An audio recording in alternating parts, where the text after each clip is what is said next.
Hello, everybody, and welcome to the panel that everybody's been waiting for. So we're going to talk about AI and go-to-market today. My name is Liran Kaplan. I'm a consultant and trainer for revenue growth and go-to-market activities. And I have a wonderful panel of friends and colleagues here with me. Michael Cohn, the managing partner of Overline. Michal Lewy Harush, the CIO of HiBob, and Mir Friedman, the VP Sales of Salesforce. So welcome, everybody, and thank you for joining us. Sure, it's okay. So we have a super interesting topic for you today, because as you know, AI is disrupting everything, and in go-to-market, everything is changing. AI can create automations, it can create content, it can speed up processes and create conversation. And we want to learn today where AI is today and where is it going. And we will have the assistance of these wonderful people to understand it better. And I actually want to start with you, Michael. So we talked a little bit, and I know that you're exploring different investments for Overline. And I'm curious if your perspective changed when you're evaluating companies today. Are you looking at them differently in how they operate with their AI and go-to-market activities? Absolutely. First off, thank you, everybody. Thank you, Liran, for having me on the panel, and to Amitai for the event, and Avishag is out there somewhere for inviting me here. Thank you as well. Yeah, absolutely. So I'm an early-stage investor. I'm based in Atlanta, and I invest in what we used to call pre-seed companies. Today, we all refer to them as inception-stage businesses. And one blog post that I read maybe 15 years ago, which has been true all along, is even more true today, I think. If anyone has not read it, I would recommend you reading a post called Lines Not Dots from somebody named Mark Suster. And what Mark wrote many years ago was that when an investor is looking at a startup, they're gauging two things. The first, imagine an XY axis. And on X, we have time, and on Y, we have progress. What we're looking for as investors is a massive amount of progress in a short amount of time. And investors are not investing in these individual dots, but rather investing in lines. And I'd say now with AI, we're investing in steep slopes. And so it's very important to us, the second meeting that we take with founders to understand how much progress they've made since the first time we met them. And that's how we can get a sense of how they're adopting AI in their own business and their own processes. Interesting. So I'll move it to you, Nir. And I'm wondering, at Salesforce, you meet hundreds of companies that are implementing AI now with Agentforce and everything. Where is it really stands? How does it look like in companies today when they're starting to integrate AI into their regular GTM activities? Okay, so that's a great question. Everybody can hear me? I apologize for my voice. I lost it yesterday. It's because I wanted to avoid the panel, but I'm here, so. Nir was singing yesterday at the party. That was one line too much. So I'm privileged enough, and I've been with Salesforce for the past 7 years, and I do see this as we at Salesforce have the privilege of seeing all those customers in the verge of what we are seeing right now as opposed to AI. And I think that we are starting right now to see AI more and more as a teammate rather than just a tool. When we look at it first, it was just, we saw the dots and we started connecting the lines. And right now we are starting to see the shift from just seeing it in sales or just seeing it in service or just seeing it in marketing.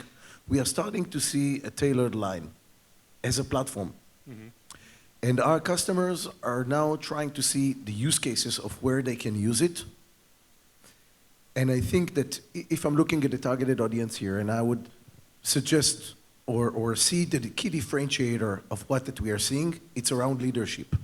And where leadership looks at it as a strategic overview rather than a tactical point, that's what makes the difference of using it. Interesting. So there is obviously the leadership and the strategic path that they're taking, but then eventually it comes down to tactics, right? They need the tools, so they might take Agentforce, then they might take thousands of other tools that are out there these days. And it actually brings me to you, Michal, because I'm curious, as a CIO in HiBob, which is a very advanced organization, and we will talk about your case study in just a little bit, but maybe before we jump in there, When you're evaluating AI tools for your go-to-market tech stack, because this is where it comes down to. So what are your considerations? What surprised you maybe that the team brought and said, hey, we want to use this? I'm curious.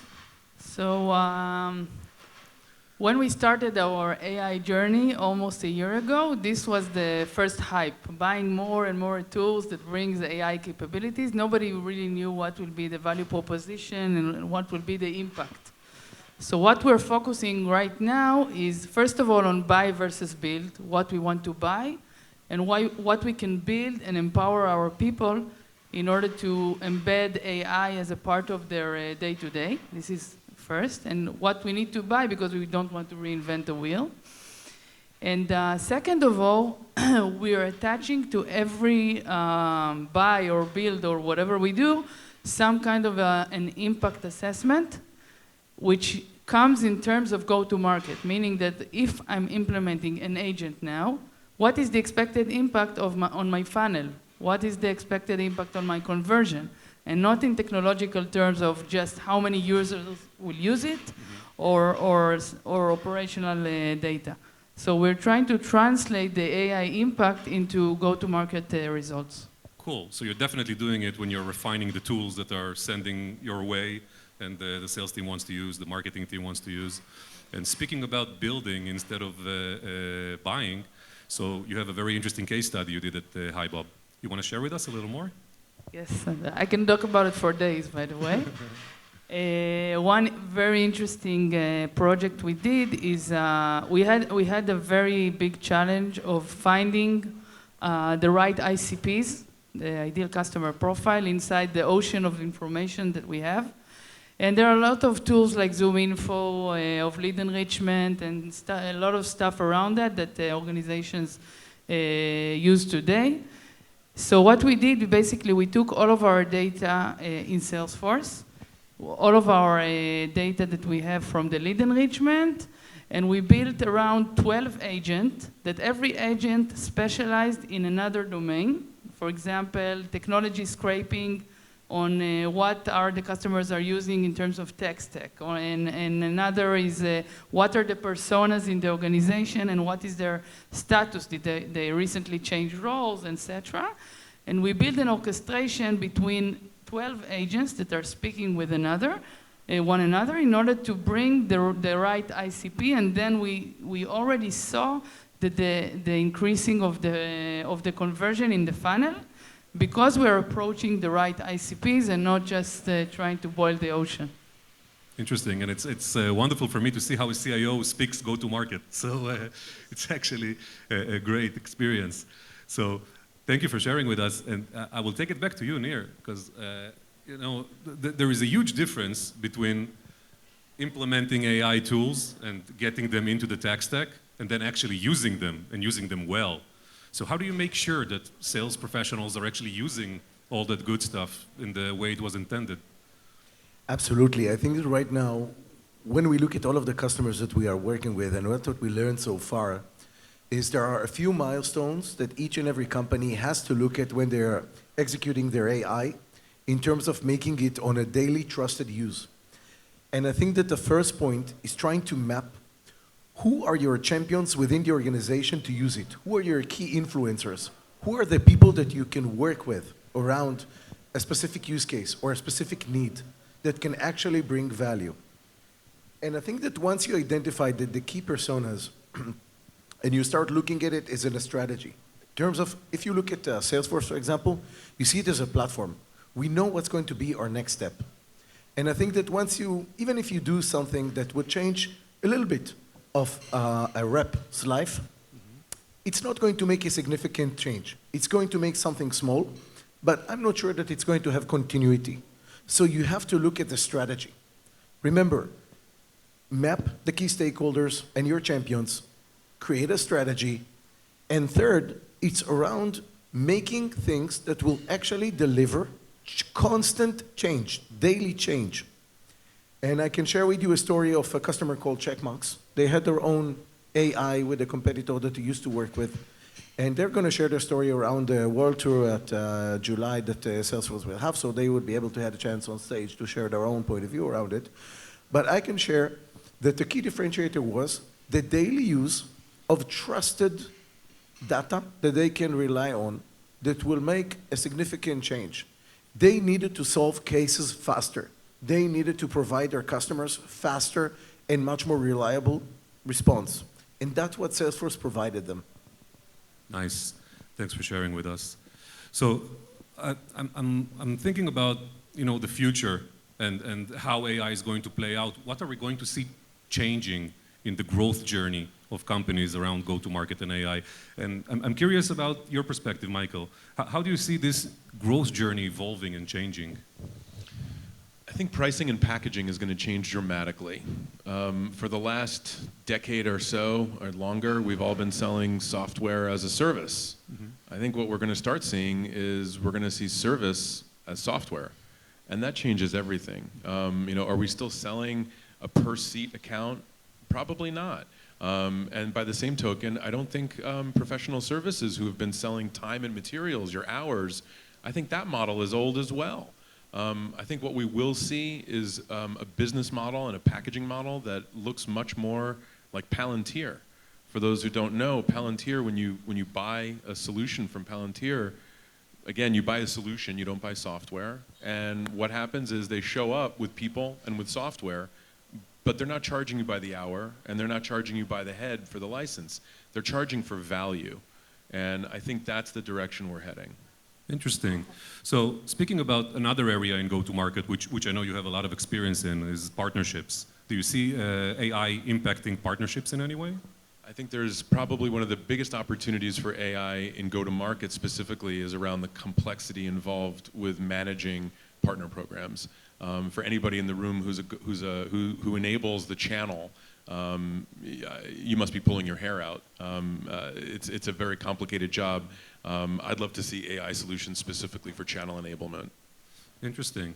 Yeah, channel is a big challenge, right? To support it and to enable it, and AI can definitely save a lot there. So, going into this line of thought, where it's going. Anybody has an interesting prediction about AI and go-to-market? What do you think, Neil? Well, first of all, I want to echo what Michael just said, and I think that we're also experiencing it. I mean, even Salesforce is trying to change its business model. We're moving from seat-based to consumption-based. And I think that's around circles what you were saying. Packaging and pricing. Exactly. And I think that it's also correlated with what Michal said. As our partner, we want to enable our partners. And I think that it's going to be a bold prediction. Nobody knows what's going to happen tomorrow. We just had a conversation about it. What's your strategy for the next 5 years? Damn it, I don't know what I'm going to do tomorrow morning. So we have to be agile. But I think that it's not going to be what AI is doing in terms of go-to-market, is who will be doing what. And if at the moment, in terms of go-to-market, the AI is supporting our strategy of sales, who knows, by the end of 2026, the salesperson would be able to create their own gameplay with AI. It's going to be a democratization of AI. Right now, Michal is enabling them with AI, and the next thing you know, by the end of 2026, they will be enabling the system itself. They will create their own gameplay. Interesting. Michal, what are your thoughts? First of all, I agree, and we're working with Salesforce on a lot of use cases around it, and I would even add to that in terms of pricing and packaging. One of the predictions with AI that almost every sales team or salesperson, let's say even, 6 months from now or a year from now, will have a companion in his team, which is an agent, and then the pricing will be per agent, per head count, per agent. So this is another food for thought. And another prediction is that the go-to-market user journey today is very structured, and a lot of teams are RevOps teams are handling characterization of the user journey and how will we measure it and what kind of metrics we want. I think that the hyper-personalization there will be extreme, and this will be the new norm. Interesting. I think taking what both of you are saying, I think that also the profile of a sales professional is going to change. It's not going to be the same people. It's going to be people that are much more tech-oriented, that know how to work with an AI companion. The skill set, the adaptability that will be required for them is totally different. And from my experience working with organizations, doing different types of organizational changes in go-to-market departments, these are people that are not changing always that quickly, right? So definitely going to be interesting to see the workforce of the future with these kind of tools. What's your perspective, Michael? Sorry, we're getting flashed here. I just wanted to leave with a hearty Am Yisrael Chai. Yes. That's all I have to say. That's your prediction. That's my. We like that prediction. My prediction is that Israel will continue to be a leader in technology. I'm seeing so much optimism here, and it's just wonderful to see. Toda rabah. All right, thank you. תודה רבה. Or before we clear the stage, any questions from the audience for these nice people? People are hungry. People are hungry. Hangry. All right, everybody, enjoy your lunch, and thank you for joining us. Thank you. Thank you. So don't enjoy your lunch yet. Stay here.